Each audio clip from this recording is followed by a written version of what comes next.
Hi, I'm County Commissioner Bill O'Day. I'm here with Louis DeLaus and Carlos Medina, two friends of mine from the New Jersey Hispanic Chamber of Commerce. We're going to talk about business.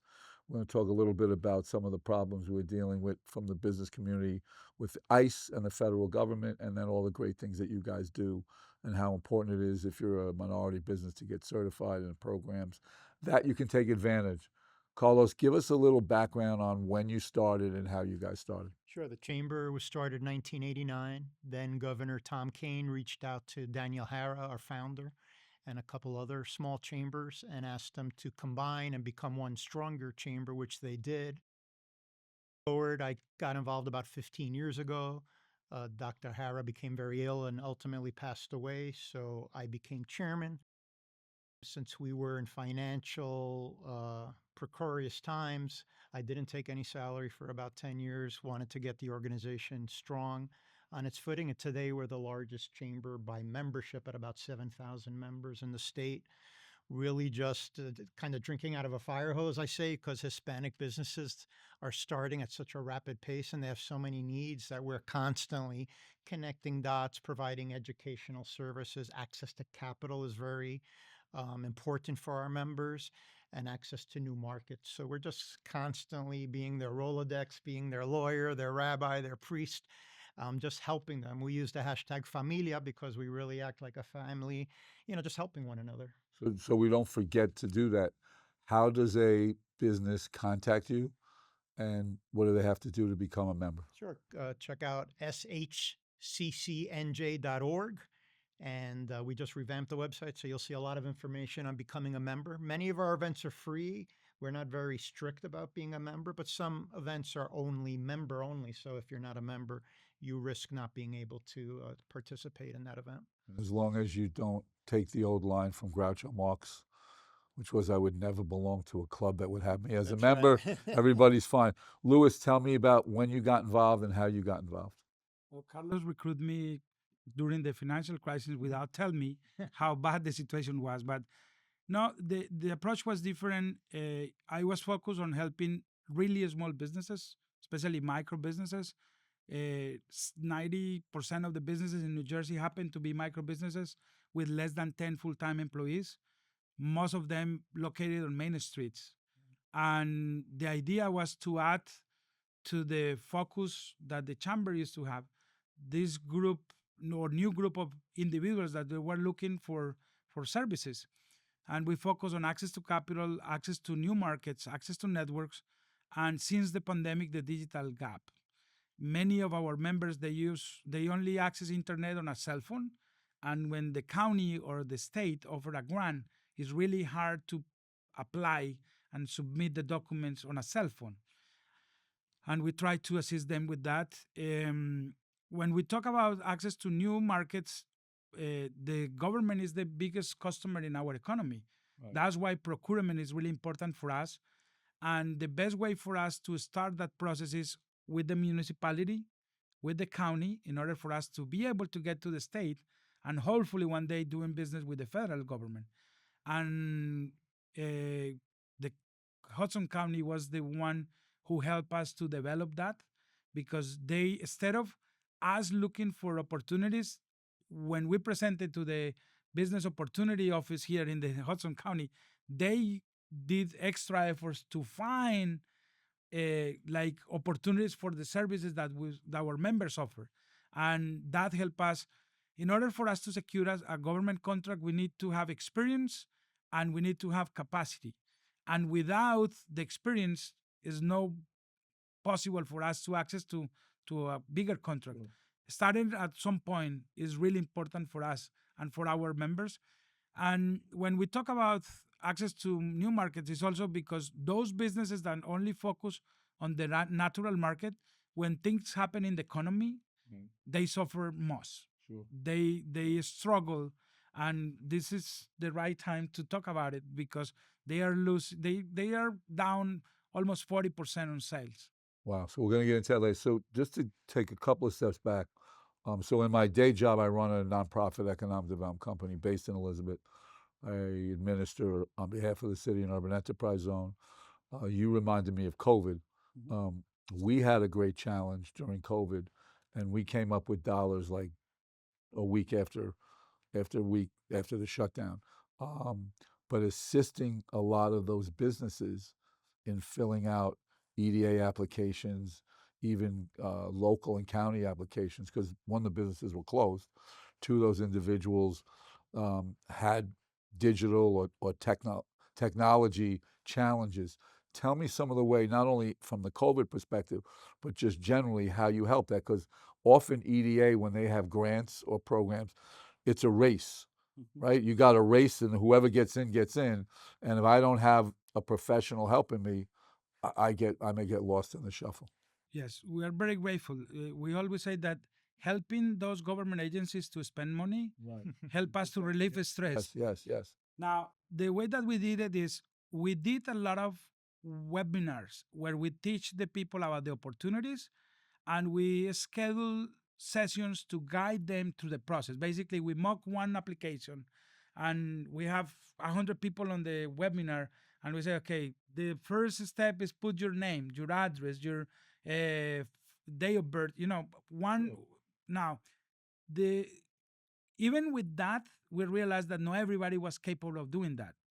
The request that we did is everybody who finished supposed to help somebody, a neighbor, a local business owner, someone who didn't have even access to a computer or an internet. That worked out pretty good, but was not enough because some people are so shy that they don't want to recognize that they don't have the ability to do it. And we are not here to judge. I mean, the fact that we are able to do it, that doesn't mean that we're expecting that everybody knows how to do it. We just ask them to let us know, because if we don't know that they are not able to do it, we won't be able to help. But like during COVID, the businesses that may have most needed it were the ones that may have had the greatest challenges. Like I know what we did is we literally let them hand fill out. We went to them and let them fill them out by hand, just because if they didn't get the dollars to pay their rent and pay their insurance, they'd be out of business. Yeah, one of the ones I'm very proud of, and Luis was very intimately involved with, it was a group of beauty salon owners that are on WhatsApp.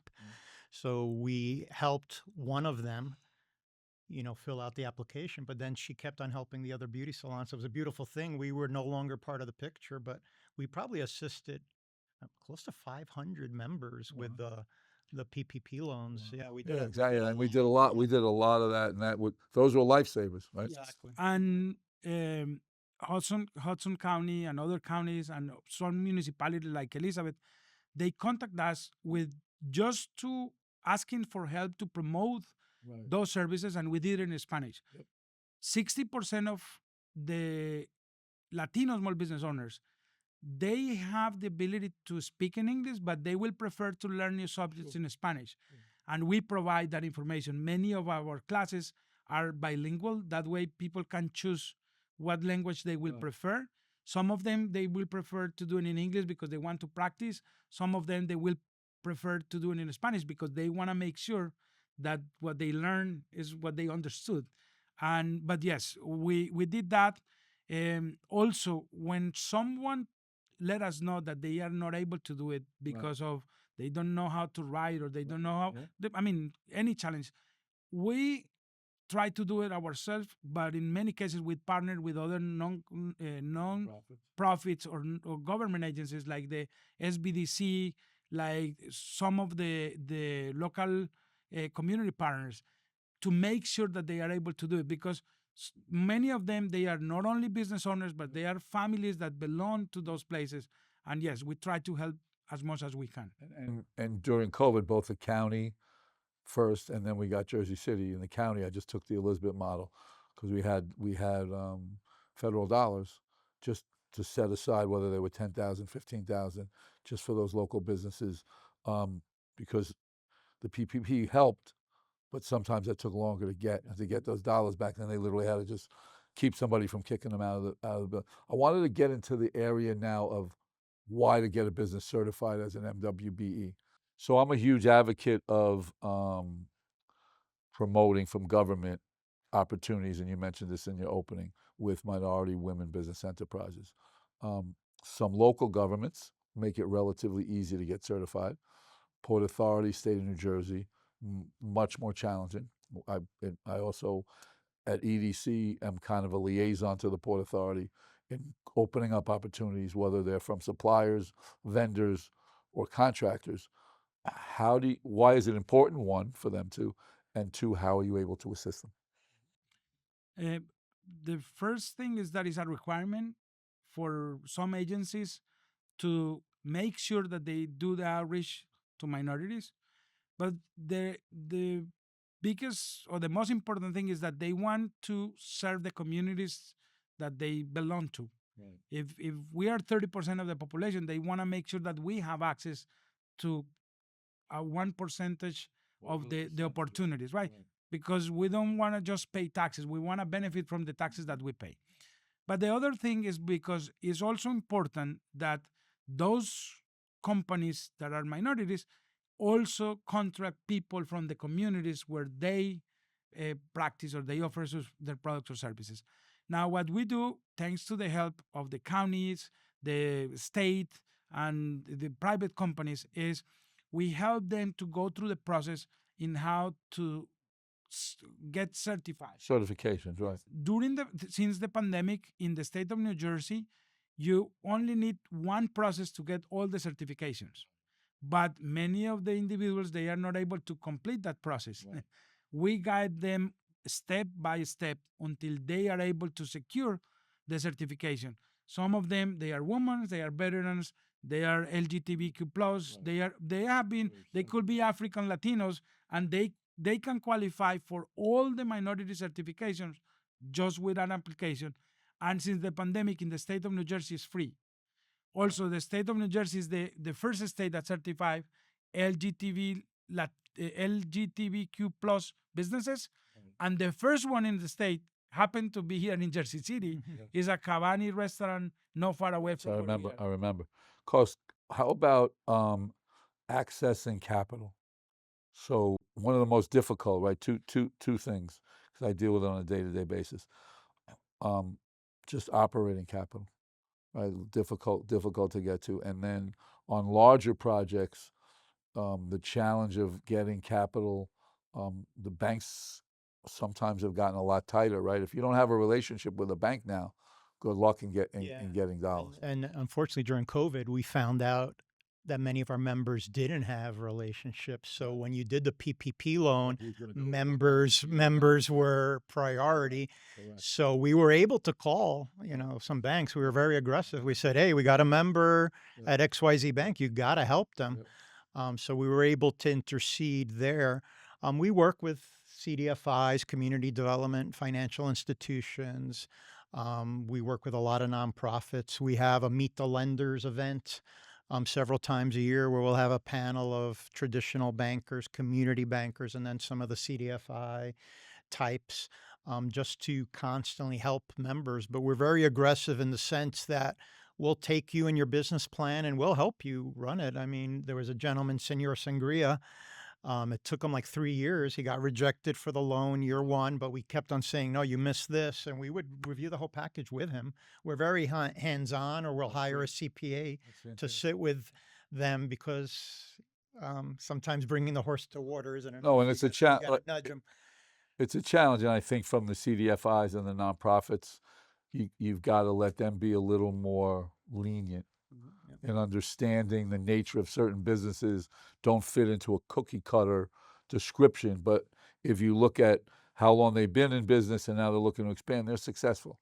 And they always pay their bills, and they pay their bills on times, and you can't look at it the typical way that a bank. And we were able to talk to the bank, and our commentary about what you're there saying, Bill, is accurate, because they'll say, "Thank you for that." The chamber is mentioning different things that we should consider that we hadn't considered before. Do you partner like EDA offers a lot of good products? Do you ever like partner in applications with a CDFI or a nonprofit? So when that application goes in, you're part of the application, so they know, because they have a lot that are geared to MWBEs.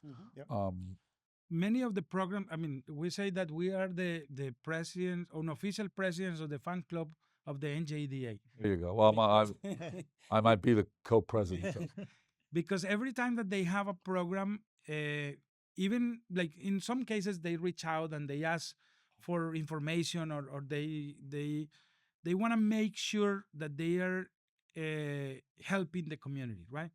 And in many cases, we can provide them information. But when we see a program that is important or relevant for our community, like we will share that day and night until we see results. And when our members take advantage of the program, I remember one, the NJCIP, where the business owners can purchase electric vehicles. Okay. And the other thing is, many of those programs, if you are certified as a minority-owned business, you will get extra Points, right? or yeah, extra points, and that helped them a lot. And I also believe that since that became free and was only one application for all the certifications, that helped many businesses to get registered, and many people that register benefit from those extra points on those programs. It's a great reason to get certified as an MWBE. And I want to emphasize, when we talk about access to capital, we face two problems. One is lack of personal credit history and lack of collateral. Less than 10% of the Main Street business owners, they own the building where they perform. Right. And many of those businesses have been around for 20 years. They already paid that building twice. We believe that with the help with the economic development authorities and with the business improvement districts, many of the members that are in construction, they can become developers, or if we help them to become owners of those buildings, we can generate a lot of wealth on our communities. I agree. Yeah, if you've been paying rent for 20 years, you should have owned the building. Yes. It's a no-brainer. So two quick things. The first one is just back to the importance of being certified. So when we undertook the construction of the Frank Guarini Courthouse, the county was smart. They made me part of the review committee, because I had learned from my experience with the Port Authority that there's a way to make sure that 10% or 20% local minority participation in vendors and subs is met. And the way you do that is, if before I award you the contract to be the builder, you show me the names of who those vendors and subcontractors are, and the amounts or estimated amounts of the contract. And then I hold you to it. Yes. If I let you go and say you're going to make a good faith effort to do it, good faith equals no faith. Unfortunately, Often. I'm dealing in New York. You see it all. Multi-million-dollar You project. see that all the time, right? Yeah. So I learned, because the Port Authority in New York done a great job with it. New Jersey's just catching up with it on the air train, and we learned a bit. Not a bad, but we learned a lesson with Terminal A. Show me today, if you're doing a $300 million project and $30 million of it's got to go to local minority, women, LGBTQ, veteran businesses, give me the list. Who's got 5 million, who's got 2 million, and that forces that GC to go to his main subs and say, you need to carve out a portion of the electrical or the plumbing, and here's the list of who they are. So I think that the critical importance of that, a lot of those businesses don't learn, and getting them, once they get certified, into that world and into that mix, I think is something that you guys do a great job in. And I think that there are a lot of big projects that making that role and making your voices heard is important. I'll mention also, you talked about the importance of certification. It isn't only to get state work, because a lot of private industry will use that certification. So New Jersey right now doesn't have a set aside for minority businesses. So it was easier a year ago. It's still not as crowded. If tomorrow the governor were to do a program, then a lot of people would be applying. So it's a good time to apply, get it for free, but use it for anybody, because private industry wants to do the right thing. They generally want to give work to subcontractors and to vendors that look like their clients. And also, when you're doing a development project or a construction project in an urban area, and you're getting a pilot or other incentives, or even if you're getting state Aspire credits, the locality has to do a community benefit agreement. That agreement often says you got to get a percentage of that project, not only vendors, subs, but workforce. and those things all work together. Locals hire local. That's one of the things I always explain to people. We're very grateful because we have to report that we benefit from the core project. Yes, Courthouse. yes. Because we were invited early to the conversation.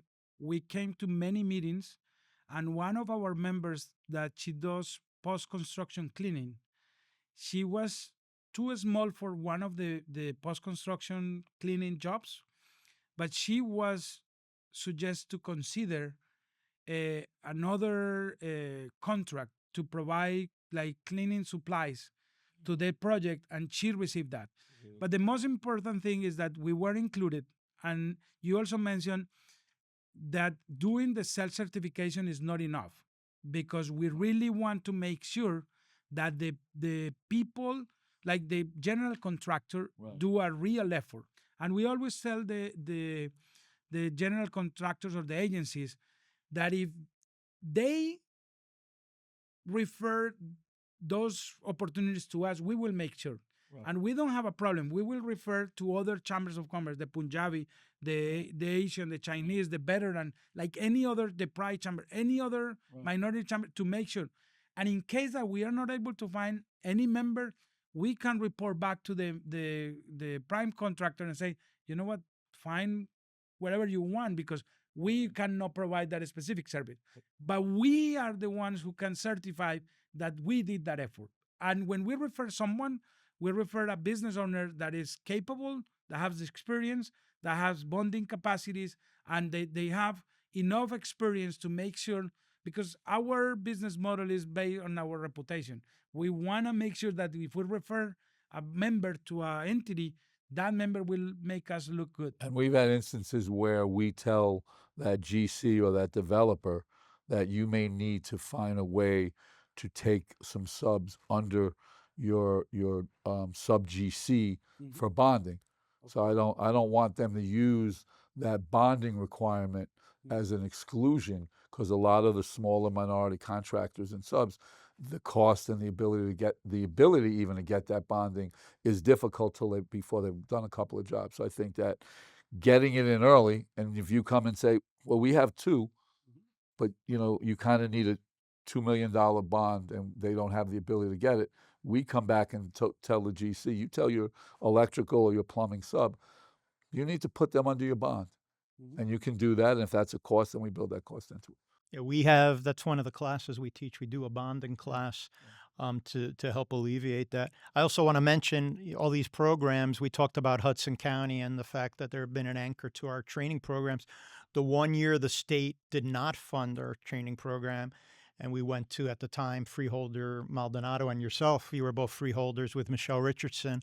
And we always appreciate that you guys funded a year of the program, Hudson County, 100% without the assistance of Trenton. So that was big because we were in a panic. Because you couldn't lose. If you can't lose momentum. And Carlos was reminded of that, because now county clerk, former commissioner, freeholder Maldonado joined our audience a few minutes ago. One last topic we want to talk about, and it's been great.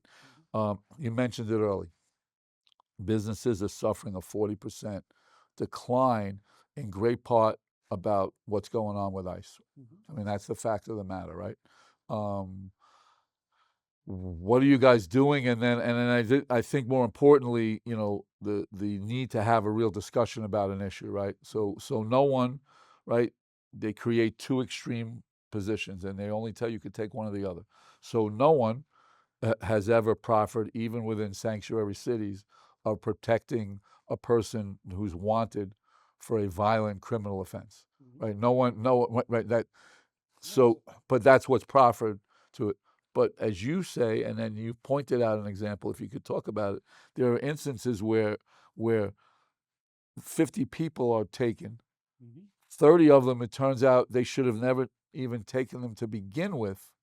Yet they've disrupted their lives, they disrupt business, and they shut down businesses. I mean, just give me a little. Yes, is very hard. As a parent and as a business owner myself, and as a chamber leader, is hard because many of the individuals, we are 2.8 million Latinos in the state of New Jersey that we came from 17 different countries.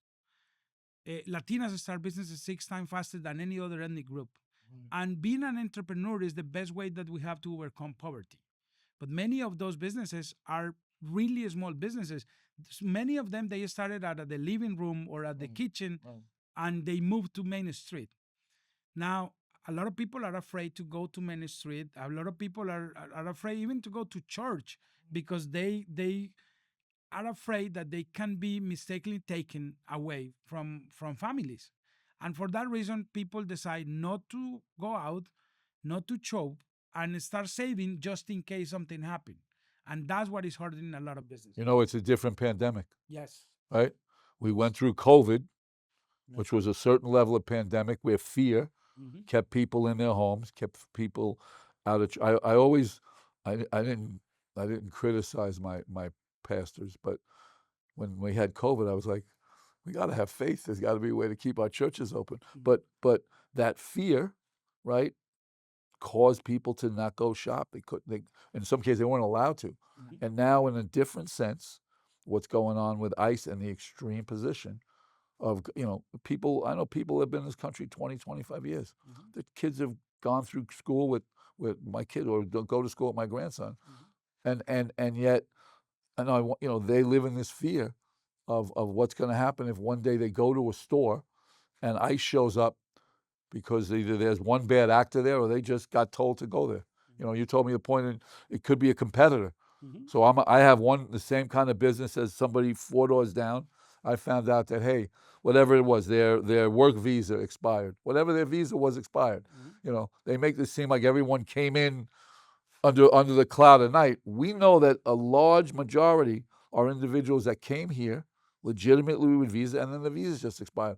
And then either because government sometimes lax or people just, the system was lax, they didn't just get it renewed or they didn't get it extended. And now all of a sudden they're facing deportation. Yeah, there needs to be a clear demarcation. It has to be that only, violent criminals are picked up. People that have been here and are paying taxes, they own businesses, they're doing good by the community, and the community loves them, and they're part of the family and the fiber of the community, and then they're being yanked out. It just doesn't make any sense. And then, like Luis said, there was an incident where 50 people were picked up, but 25 were citizens. They still were overnight in prison.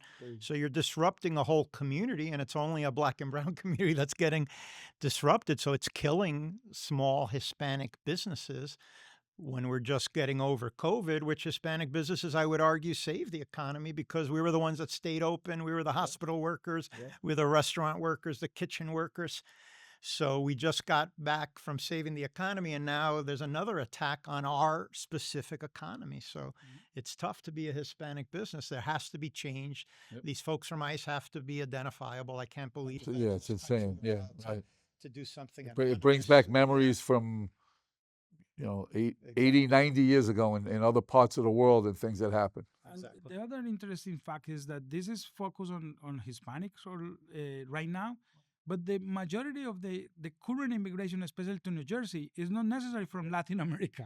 Well, we know that. Yes. And somebody knocking on doors and talking and knowing how many individuals are here from Asia, the Middle East, and I live in Middlesex County, and the growth of the population in that county happened because people from Asia came, right? And we respect them because they bring a lot of good things to the state. They bring jobs that are needed, and they bring knowledge and expertise in many cases in certain fields. We want the best and brightest in this country, but with what's going on, many are saying we'll go somewhere else. And we are in the most diverse cities in the entire country, in one of the most diverse states in the country.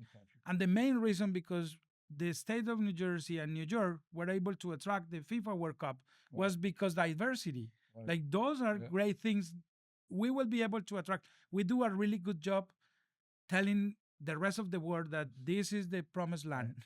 And when they come, they say, no, we don't want too many people that come and take an opportunity. We'll do, because we're going to wrap up, but we can do another one in the future. We got the FIFA World Cup coming. I mean, we're going to have ICE standing outside our stadiums. God help us, right? God help us. At the FIFA Club World Cup, we see that because the tickets dropped almost 50% for some games Imagine that. because people Fear. were afraid Fear. to go. Fear. And we are fanatics. Like One thing I always say as the chamber, and you know it, but I want to repeat it for people that might be watching the podcast. The GDP, gross domestic product, of Hispanics in New Jersey exceeds $110 billion annually. So people want to say Hispanics are hurting the economy. In 2009, during the recession, Hispanic businesses were opening, Main Street was closing. I would argue Hispanic businesses in 09 saved the United States economy. COVID, same thing. And now we're under attack. So it's crazy. You know, pay attention to that GDP. We're buying. That's why companies need to have people that look like them on the board of directors, their procurement, their C-suite. So it's frustrating, but I see companies doing the right thing more or less, or they're doing like Target and finding out the hard way. Well, that's what happens. You know. So before we wrap up, one last time, how does a business contact you guys? SHCCNJ.org. Reach out. To join the newsletter is free. It goes out to 30,000 people. It's 45 pages every 2 weeks. So it's a great resource if you're looking for work, opportunities, you know, community events. It's an important resource that's free and available to everyone. and it's the same in any social media outlet. SHCCNJ. So we got to wrap up. Luis, Carlos, we had a great, little longer than we were going to go, but the subjects were very important. Again, we need to stand strong. We need to kind of take those extremes and come to a real position. You know, I wonder, you know, they used to complain that Social Security was broke. They haven't complained about that for a while. And that's because the government's known how many individuals have been paying Social Security knowing they're never going to be able to collect it. So they know that, right? They need to recognize individuals that have been here, that have never gotten in any kind of trouble, that are hardworking individuals, that own businesses and do jobs that people don't want to do. We need to we need to be there to help them. You know, we started the One New Jersey program, which helps individuals. I was the sponsor with the AFL-CIO at 830 Bergen Avenue for help people get their status, help people prepare to take their citizenship test. You know, I bet you I've got to check with them. I bet you people are afraid to even go there anymore, just because of that. No, I wanna to closing. I wanna say thank you to Hudson County. Thank you, Commissioner. Thank you, Jersey City, because you really support us from day one when we really need it. Now it's easy because we are in a stage that we can get access to other resources, but it's really important not only for us but also for our community and for our members to have access to this type of opportunities where we are like we are invited to the table. Right. Because if we are not at the table, we are the menu. We better No, and be look, the and what we did with the courthouse was, I think, a good example of you've got to be there in the beginning of the process, because if you come in the middle of the process, it's too late. Yeah, and when we, like Louis said, when we were in crisis, we were small, we still had a lot of debt. You know who your friends and family are. You guys, you know, the freeholder board at the time, commissioner board, stepped up and helped us. So we remember that, because now everybody wants to be our friend, but then people are running because they like, Carlos is calling, he needs money. You know, if we need you to be, if you need us to be your friend again, we're here, because we are in a, you know, we have a little different kind of a pandemic, and we don't really talk about it that much, but it's real, and it's affecting businesses, and it's affecting families, and for us to make believe it's not, or, you know, kind of keep it in the background is wrong, and it's just gonna, we kind of just got to be out. We got to speak up and get reasonable minds to become more reasonable. And I want to say it's reciprocal. We are here to help. We are here as a resource. It's not only to ask. I mean, givers gain. We try to give more than we ask for, but in many cases we need to ask for in order for us to accomplish what our members need. So in closing, let me wrap up. I'm Commissioner Bill O'Day, Luis, Carlos. We appreciate everything that the Hispanic Chamber does. We need to continue to support you. And if you are a business out there, and you have, even if it's not your own business, you have a friend, a family, a neighbor, reach out to the Hispanic Chamber, learn about them, consider getting certified as an MWBE. You know, I mentioned before the show, we gave a contract out recently. In this case, it was an African-American owned business to a contractor to build a community center in Mercer Park.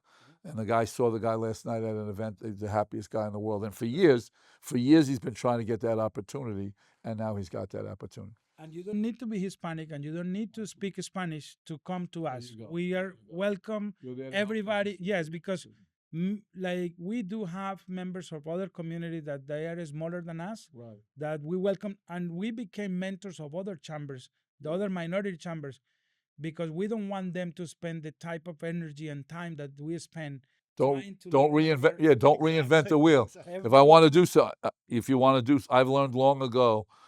Anytime I have a good idea, I find that somebody had that already, and I can save time if I just look up what that is. And every time that a door opens for us, we keep that door open. That's the only way to do it. The other, Never close the door. Make the Yes. doors open. Once again, I want to thank you guys. I appreciate you, Carlos, Thank you. Louis. I Thank appreciate you. Thank you very Let's stay in touch. Thank you. Thank you, Commissioner.